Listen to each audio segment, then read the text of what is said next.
دوستو، حضرت عثمان غنی رضی اللہ عنہ ایک بہترین تاجر تھے اور تاجر کبھی گھاٹے کا سودا نہیں کرتا۔ جب مسلمانوں نے مکہ سے مدینہ ہجرت کی تو وہاں پانی کی بہت زیادہ قلت تھی۔ وہاں پر ایک یہودی کا کنواں تھا جو مسلمانوں کو پانی بہت زیادہ داموں میں دیا کرتا تھا۔ آپ صلی اللہ علیہ وآلہ وسلم نے ارشاد فرمایا، جو مجھے یہ کنواں خرید کر دے گا تو میں اسے جنت کی بشارت دیتا ہوں۔ اسی وقت حضرت عثمان غنی رضی اللہ عنہ وہاں پہنچے اور اس یہودی سے پوچھا کہ بتا تیرے اس کنویں کی کیا قیمت ہے۔ یہودی نے اپنے 100 دینار والے کنویں کی قیمت 5000 دینار بتائی۔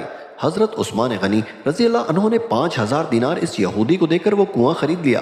جب یہودی نے پیسے لے لیے تو کہا کہ تو پاگل ہو گیا ہے، اتنے مہنگے داموں میں یہ کنواں خرید لیا۔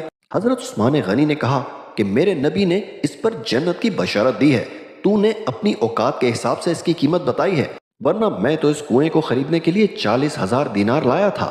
سبحان اللہ۔